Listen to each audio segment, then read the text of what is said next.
প্রতিদিনই তো সকালে ঘুম থেকে উঠতে অনেকটাই দেরি হয়ে যায় শরীরটা খারাপ থাকার কারণে, কিন্তু আজকে বেশ সকাল সকালই ঘুম থেকে উঠে পড়েছি। যেহেতু শরীরটা একটু মোটামুটি ভালো আছে আগের থেকে, তো সেই জন্যই সকাল সকাল ঘুম থেকে উঠেই আগে ফ্রেশ হয়ে নিয়েছি। আমি আগেই ফ্রেশ হয়ে তারপরে চলে এসেছি। আমার জন্য কিছু ড্রাই ফ্রুটস ভিজিয়ে রেখেছিলাম গতকাল রাতে, তো সেটাই আমি ছাড়িয়ে ধুয়ে নিয়েছি। জানো তো আমি না প্রত্যেক দিনই খেজুর খেতে ভুলে যাই। প্রত্যেক দিনই আর কি মানে শোকেসের ওপরে থাকে, সেই জন্য আর কি নিয়ে খাওয়াটা আর হয়ে ওঠে না, ভুলে যাই প্রতিদিনই। তো সেই জন্যই আমাকে আজকে মা মনে করিয়ে দিয়েছে যে খেজুরটা খাওয়ার কথা। যাই হোক, এখানে মায়ের সাথে কিছুক্ষণ গল্প করছিলাম বসে বসে। মা বাইরে কাজ করছিল আর আমি খাটে বসে বসে মায়ের সাথে গল্প করছিলাম। আমি কিন্তু প্রতিদিনই চেষ্টা করি সকালবেলা অন্তত খালি পেটে 2 গ্লাস জল খাওয়ার। এবার দেখো প্রতিদিন তো সমান রুটিনে চলা যায় না আর খাওয়াটাও হয় না। তো যাই হোক, তো এখানে আমি 1 গ্লাসই জল খেয়েছি আজকে। জলটা খাওয়ার পরে মাকে বলেছি আজকে আর আমি প্রোটিন পাউডারটা খাবো না, তো আমাকে একটুখানি দুধ চা করে দাও। তো সেই মতোই মা একটু দুধ চা করে দিই। আর আমি যেহেতু দুধ চাটা খেতে বেশ ভালোই বাসি, তো সেই জন্য আর মা কিছু বলে আমাকে করে দিয়েছে।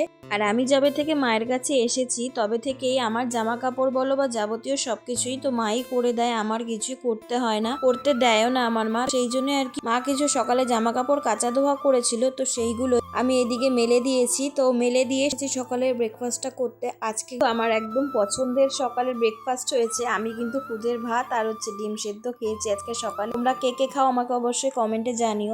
খাওয়া দাওয়া সেরেই দেখছি মা দুপুরে রান্না বান্নার তোড়জোড় করছে। এখানে আজকে করবে হচ্ছে কই মাছের তেল কই। আমি কিন্তু পছন্দ করি না কই মাছ খেতে, আমি কখনো খাই না কই মাছ। তো যাই হোক, আজকের ভিডিওটা এতটুকুই। ভালো লাগলে লাইক কমেন্ট শেয়ার করো আর বলো আজকে কোন পার্টটা তোমাদের বেশি ভালো লেগেছে।